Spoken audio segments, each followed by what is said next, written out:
হাসির রাজা, জ্ঞানের রাজা, রসিক রাজা।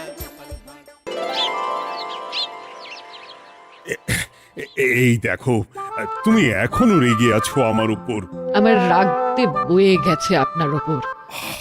তুমি কিছুতেই বুঝছো না, খরচ বাড়ছে। আয় না বাড়লে চলবে কি করে রাজ্য? বিদেশে আমাকে যেতেই হবে। সব বুঝেছি, সব বুঝেছি। আপনার আমাকে অসহ্য লাগছে, তাই আপনি বিদেশে যাচ্ছেন, তাই তো? তুমি আমায় ভুল বুঝছো। রাজ্য চালাতে অর্থের প্রয়োজন আছে। কেন এতদিন রাজ্য বুঝি চলছিল না? এতদিন যেভাবে চলছিল সেভাবেই চলবে। সময় পাল্টাচ্ছে। এখন শুধু সিংহাসনে বসে থাকলেই চলে না, দেশ বিদেশ ঘুরে দেখতে হবে কিভাবে রাজ্যের উন্নতি হয়, লাভ হয়, সেই নিয়ে নতুন করে ভাবতে হবে। তার মানে আপনি ঠিক করে নিয়েছেন আপনি যাবেন, তাই তো? হ্যাঁ।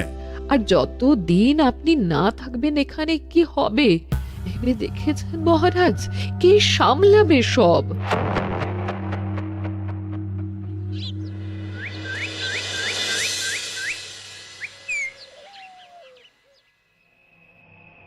চিঠি?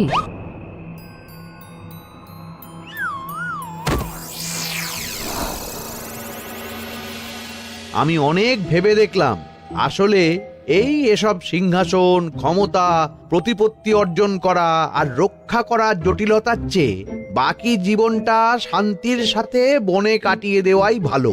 বলছি সবই তো বুঝলাম, কিন্তু এই শান্তিটা কে? মহারাজ সন্ন্যাসী হয়ে গেলেন আর এসব নিয়েও তুমি ভাড়ামি করছো গোপাল? ও মা গো, এবার কি হবে? চিন্তা করবেন না রানীমা, কৃষ্ণনগরকে আমি আমার বুক দিয়ে আগলে রাখবো। আপনার ছাতির মাপটা ঠিক মতো জানেন তো মন্ত্রী মশাই? মানে ওই গোটা কৃষ্ণনগরকে কি আপনি আপনার বুকের মধ্যে আগলে রাখতে পারবেন? গোপাল! মার্জনা করবেন মন্ত্রী মশাই। আমি বলছিলাম কি, ওইসব আগলে টাগলে রাখার আগে ওই ভালো করে খুঁজে দেখুন সব। মানে কি বলতে চাইছো কি তুমি? মহারাজকে খুঁজে বার করুন মন্ত্রী মশাই, লোক পাঠান। তিনি হয়তো এখনো বেশি দূর যেতে পারেননি। এটা কিন্তু ঠিক বলেছে গোপাল, তাকে একবার যদি খুঁজে পাই আমরা। আপনি চিন্তা করবেন না রানীমা, আমি এক্ষুনি লোক পাঠাচ্ছি। আর গোপাল, রানীমাকে বিশ্রাম নিতে দাও। যাও এখন, যত সব।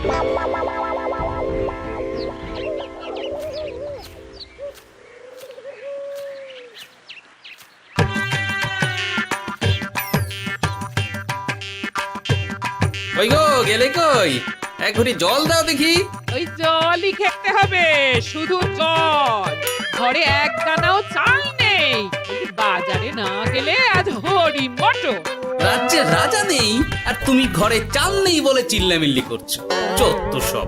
ও মা গো, মহারাজ রাজ্যে নেই তো গেলেন কই? বনবাসে। সে কি গো, এবার কি হবে তাহলে? কপালে যা লেখা আছে তাই হবে, আর কি। এই তোমার চাকরিখানা থাকবে তো? না থাকলে বাটি হাতে বেরোবো, চিন্তা কি?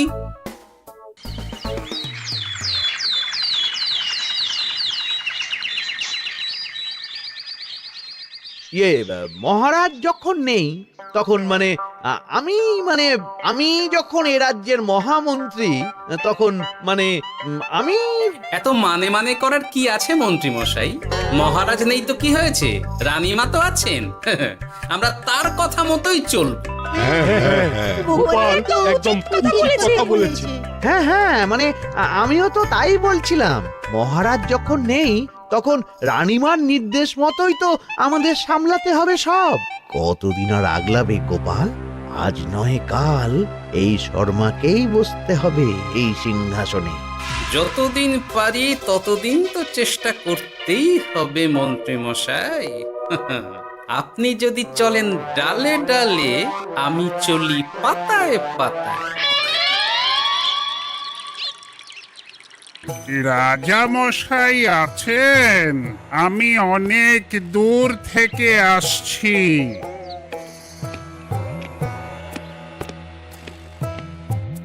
মন্ত্রীমশাই, একজন সাধু এসেছেন রাজামশাইয়ের সঙ্গে দেখা করতে।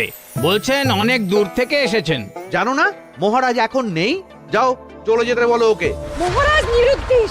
এই মুহূর্তে সত্যিই যদি কোনো প্রাজ্ঞ সাধু বাবা রাজবাড়িতে তার পায়ের ধুলো দেয়, বলা তো যায় না যদি মহারাজের হদিস তিনি দিতে পারেন। ঠিক ঠিক একদম ঠিক বলছেন পণ্ডিত মশাই। পণ্ডিত মশাই। বেশ বেশ, ডেকে আনো তাকে, দেখি সে কি বলে। মহারাজ আমার প্রণাম নেবেন। উনি মহারাজ নয়, উনি মন্ত্রী। আসুন সাধু বাবা, আসুন, আসন গ্রহণ করুন।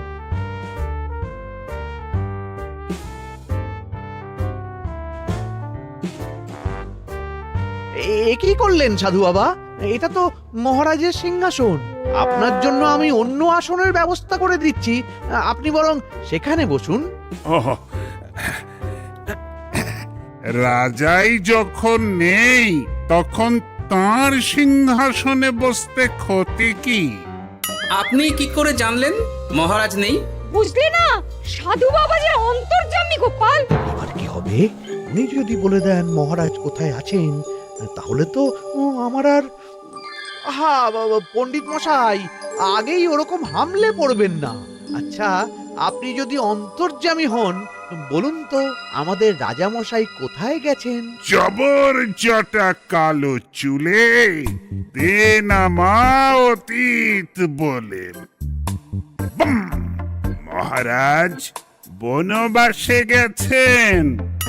এটা যখন বলেছেন সাধু বাবা, তাহলে মহারাজ এখন কোথায় আছেন সেটাও নিশ্চয়ই আপনি বলে দিতে পারবেন। আহ গোপাল, সব বিষয়ে নাক গলিও না তো তুমি। ঠিক ঠিক আছে, রাজা মশাইকে নিয়ে চিন্তা হওয়া তো খুবই স্বাভাবিক, কিন্তু গোপাল, রাজা মশাই বনবাসে গেছেন, তাকে আর সংসার মায়ায় বাঁধা ঠিক কাজ হবে না। এ আপনি কি বলছেন সাধু বাবা? মহারাজ না থাকলে রাজ্য চলবে কেমন করে? নতুন রাজা নির্বাচন করতে হবে। এই তো খেলা জমে গেছে, একে দিয়েই কাজ হবে মনে হচ্ছে। আহা সাধু বাবা, এসব নিয়ে নয় পরে আলোচনা করা যাবে। এই কে আছো? সাধু বাবার পা ধুইয়ে দাও ভালো করে। না, বিষয়টা ঠিক সুবিধের মনে হচ্ছে না। আহা মন্ত্রী, করেছ কি? আমি সাধু মানুষ, এত খেতে পারি কি? ও বললে হবে না সাধু বাবা, আপনার জন্য নিজে দাঁড়িয়ে থেকে মহারাজের খাস হালুই করকে দিয়ে রাঁধিয়েছি সব। এ দেখুন না একটু, অমৃত অমৃত। বেশ বেশ, এত করে বলছো যখন, বাহ বাহ, চমৎকার চমৎকার। আমি জানি তো যে এমন খাবার আপনি আগে কখনো খাননি। তা বটে বটে, ভেবেছিলাম কটা দিন বিশ্রাম নিয়ে চলে যাব। এখন দেখছি যা আদর আতিথেয়তা শুরু করেছ তোমরা, তাতে তো মাস কয়েক কাটিয়ে না গেলে আমারই লোকসান হবে। থাকুন না, থাকুন, যতদিন ইচ্ছা থাকুন। আমার ইচ্ছা অনুযায়ী সব চললে তো ওই গোপালের জায়গায় আপনাকেই সবার মহারথী করে রেখে দিতাম চিরকাল। এসব কি বলছো মন্ত্রী? কেন, পরিকল্পনাটা মন্দ নাকি? আমি হব এই রাজ্যের নতুন রাজা, আর আপনি হবেন আমার রাজসভার প্রধান মহারথী। বটে, কাজটা খুব একটা কঠিন না। মহারাজ বনবাসে, আর আপনি নিজেই তো বললেন তাকে ফিরিয়ে আনাও ঠিক হবে না। তাহলে তা বলেছি, কিন্তু বাকি অন্যান্য সভাসদেরা আছে, তারা তো। আরে ছাড়ুন তো ওদের কথা। আকাশে হাত ছড়িয়ে আর একবার মন্ত্র পড়ে নেবেন, বলবেন এই রাজ্যের রাজা হওয়ার ক্ষমতা একমাত্র আমার মধ্যেই আছে। ব্যাস, সবাই মানতে বাধ্য। তারপর আমার একটা হিল্লে হয়ে গেলে আপনারটার ব্যবস্থাও আমি করে দেব, বুঝলেন? বুঝলাম, একেবারে জলের মতো পরিষ্কার। ব্যাস, কালই তাহলে কাজ শুরু করে দিন। বেশি দেরি করে তো লাভ নেই। বলা তো যায় না, মহারাজের যদি রানীমার জন্য মন কেমন করে রাজ্যে ফিরে আসে, ওসব হওয়ার আগেই সেরে ফেলতে হবে সব কাজ। রাজা হওয়ার খুব তাড়া দেখছি তোমার মন্ত্রী। ওপরে ওঠার ইচ্ছা কার না থাকে বলুন তো সাধু বাবা। আর মাত্র কটা দিনের অপেক্ষা, ব্যাস তারপরেই এই সিংহাসনের মালিক হব আমি, কৃষ্ণনগরের নতুন রাজা হব আমি। সমস্ত ধন দৌলত থাকবে আমার এই হাতের মুঠোয়। কি অত ভাবছেন মন্ত্রী মশাই একা একা? মানে কি ভাবছি তার কৈফিয়ত তো তোমায় দিতে হবে। হ্যাঁ হিমা, ছি ছি ছি, আপনি কেন কৈফিয়ত দেবেন? আপনার মুখ দেখলেই তো বোঝা যাচ্ছে যে আপনি কি ভাবছেন। তাই বুঝি? তা বলো দেখি কি ভাবছি আমি। আপনি ভাবছেন ওই কৃষ্ণনগরের সিংহাসনের কথা। শুনে ফেললো নাকি সব? আপনি ভাবছেন আমাদের মহারাজের কথা, তাকে কিভাবে ফিরিয়ে আনা যায় সেই কথা, তাই না? মহারাজকে যে আর ফিরিয়ে আনা যাবে না,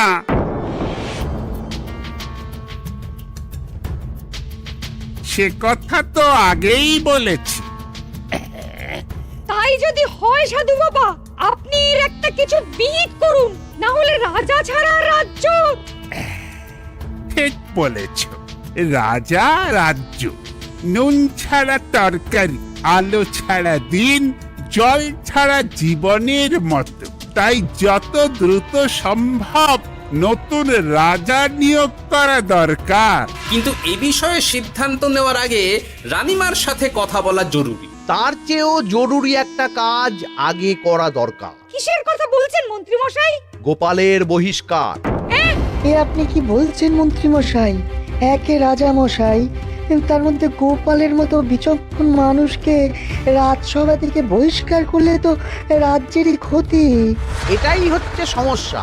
এই কক্ষে যার যেটা কাজ নয় সে সেটা নিয়ে বেশি চিন্তিত। তুমি বিজ্ঞানী, তুমি বিজ্ঞানে মন দাও, রাজকাজ আমার দায়িত্ব। তাহলে এরকম সিদ্ধান্ত নেওয়ার আগে সবার সাথে আলোচনা করা দরকার। কোনো দরকার নেই, আমি যা বলেছি তাই হবে। রাজ্যের ব্যয়ভার বাড়ছে, এই মুহূর্তে কোনো ভাঁড়কে অযথা বেতন দিয়ে পোষার কোনো মানে হয় না। তাই গোপালেরও কাল থেকে রাজসভায় আসার কোনো দরকার নেই। সবই আমি বুঝতে পারছি মন্ত্রী মশাই। বেশ, আপনি যখন বলছেন, এই আমার শেষ দিন রাজসভায়, চলি সবাই, ভালো থাকবেন।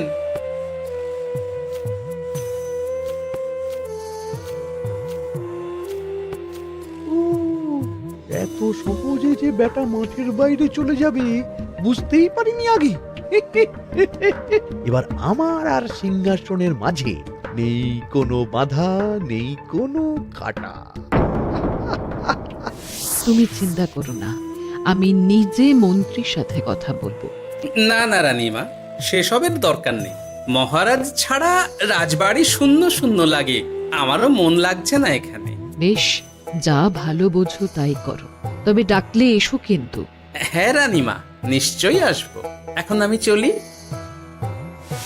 যাক, এই কদিনে মাথাটা খেলানোর সময় পাওয়া যাবে একটু, না হলে কেমন যেন গুলিয়ে যাচ্ছে সব। কি যে বললো গোপাল দাদা, এই শেষ দুটো শাঁখের আটি নিয়েও দরদাম করবে তুমি?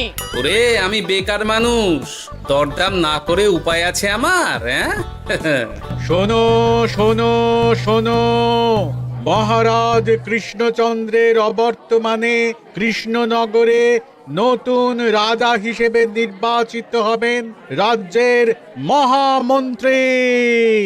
সেই শুভানুষ্ঠানে রাজবাড়িতে আমন্ত্রণ রইল। এসব কি হচ্ছে বলো তো গোপাল দাদা? ভিতরের খবর আছে নাকি কিছু? না গো ভাই, তুমিও যা জানো আমিও ততটুকুই জানি। ও গোপাল দাদা, ব্যাপার কি? এ সময় এখানে কি চাই? রানীমার জরুরি তলব, এখনই ওই রাজবাড়ি যেতে হবে তোমাকে। কিন্তু আমার যে বাজার হয়নি এখনো। আরে ওসব বাজার টাজার পরে হবে, তুমি এখন আমার সাথে চলো তো। মন্ত্রীকে আমি বিশ্বাস করেছিলাম, ও যে এইভাবে বিশ্বাসের সুযোগ নেবে আমি একদম বুঝতে পারিনি। আমাদের এক্ষুনি অন্যান্য সভাসদদের সাথে কথা বলা দরকার রানীমা। কারোর সাথে কথা বলার দরকার নেই রানীমা, আমি নিজেই চলে এসেছি আপনার সাথে কথা বলতে। এখানে কি জন্য এসেছো গোপাল? রানীমার কান ভাঙাতে?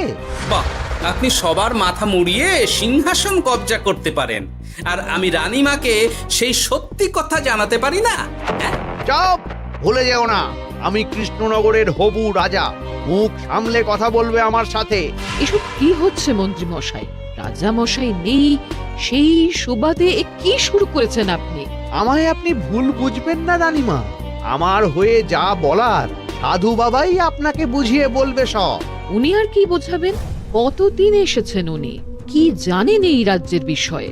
সাধনা মা, সবই সাধনা।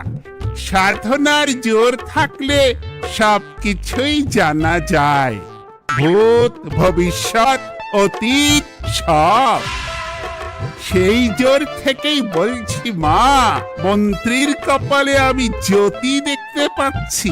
মন্ত্রী যদি রাজ্যের রাজা হয়, এ রাজ্যের উন্নতি কেউ ঠেকিয়ে রাখতে পারবে না।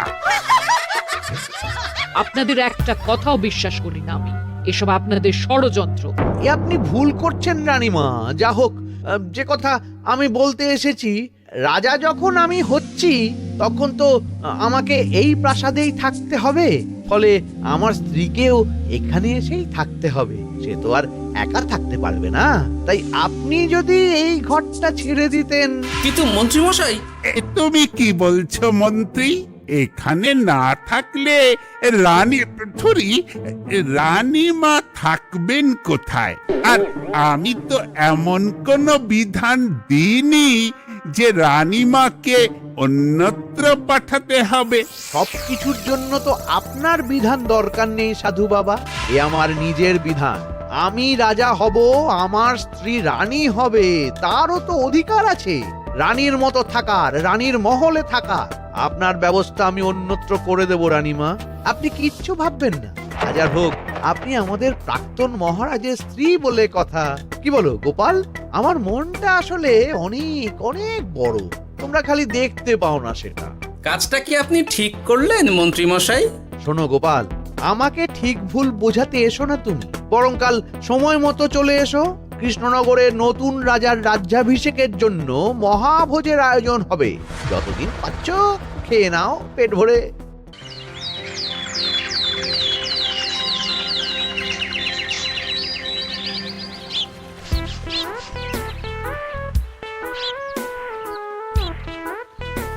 আরে, এগুলো আবার কি পরে আছে এখানে?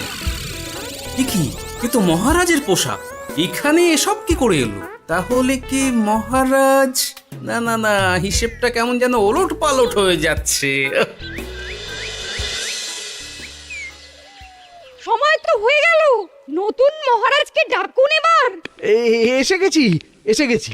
আসুন মন্ত্রী মশাই, আসুন। মুকুট নিয়ে দাঁড়িয়ে আছি আপনার মাথায় পরাবো বলে।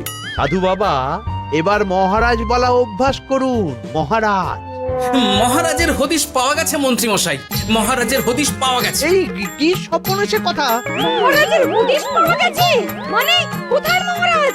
না না, মহারাজ না, মহারাজের পোশাক পরে আছে পুকুরের ধারে। আমার মনে হয় তিনি ওই পুকুরে ডুব দিয়ে নিরুদ্দেশ হয়ে গেছেন। ও তাই বলো? তা বেশ তো, প্রাক্তন রাজার জন্য না হয় কিছুক্ষণ নীরবতা পালন করে নেব আমরা, ব্যাস। এ আপনি কি বলছেন মন্ত্রী মশাই? মহারাজ সত্যি ওই পুকুরে ডুব দিয়েছেন কিনা সেটা তো তলিয়ে দেখা দরকার একবার। সেসব হবে আমি রাজা হওয়ার পর। নিন সাধু বাবা, মুকুট পরান। কিন্তু মন্ত্রী মশাই, আরো একটা দুঃসংবাদ আছে যে। ও, আবার কিসের দুঃসংবাদ? মহারাজ যে পুকুরে ডুব দিয়েছেন সেই কথা বলতেই রানীমা অজ্ঞান হয়ে গেছে। তুমি যে কি করো না গোপাল, শুভ সময়ে অশুভ একটা সংবাদ দিয়ে দিলে তো সব বরবাদ করে। এই কে আছো? গ্রেপ্তার করো গোপালকে। তার আগে তোমায় গ্রেপ্তার করা হবে। এত বড় সাহস তোমার? হবু রাজাকে গ্রেপ্তার করার কথা বলো তুমি? আজ তোমার একদিন কি আমার একদিন? কিসের হবু রাজা? আমি কৃষ্ণনগরের আসল রাজা। হ্যাঁ, আমি। কি মহারাজ, আপনি? হ্যাঁ আমি অনেক দিন ধরে তো তোমার বাড়বাড়ন্ত দেখলাম, আজকে খেলা শেষ। কিন্তু গোপাল, রানী কোথায়, কেমন আছে সে? এক্ষুনি তার কাছে আমাকে নিয়ে চলো। রানীমা ভালোই আছে মহারাজ, কিচ্ছু হয়নি তার। কিন্তু তুমি যে বললে রানী অজ্ঞান হয়ে গেছে। এটুকু মিছে কথা না বললে যে আপনার লুকোচুরি খেলাটা এত সহজে শেষ হতো না মহারাজ। লুকোচুরি বটে, কিন্তু তুমি বুঝলে কি করে এত সব? প্রথম সন্দেহটা হলো যখন রানীমাকে অন্যত্র রাখার কথা বলতেই আপনি বিচলিত হয়ে উঠলেন, তখন। তারপর পুকুর পাড়ে আপনার পোশাক, ব্যাস এটুকুই, আর কিছু নয়। আর প্রথম দিন রাজসভায় এসেই সোজা সিংহাসনে চড়ে বসা, ব্যাস। একে একে 2 আর 2 এ 2 4 করে ফেললাম। তারপর মনে হলো রানীমার প্রতি টান ফিরিয়ে আনতে পারে আপনাকে আপনার আসল রূপে। তাই এই মিছে কথা, অধমের অপরাধ মার্জনা করবেন মহারাজ। গোপাল, তোমার তুলনা নেই। কিন্তু মহারাজ, আপনি কেন এই ছদ্মবেশ নিয়েছিলেন তার আসল উদ্দেশ্যটা কিন্তু এখনো আমার কাছে পরিষ্কার হয়নি পুরোটা। আসলে আমি পরীক্ষা করছিলাম, বুঝলে? কিসের পরীক্ষা মহারাজ? যে আমার অনুপস্থিতিতে কে এই রাজ্য চালাবে তার পরীক্ষা। এবং আমি ঠিক করেছি যে কদিন ব্যবসার কাজে আমি বাইরে থাকবো, ততদিন রানীর পরামর্শ মতো সমস্ত কিছু সামলাবে গোপাল।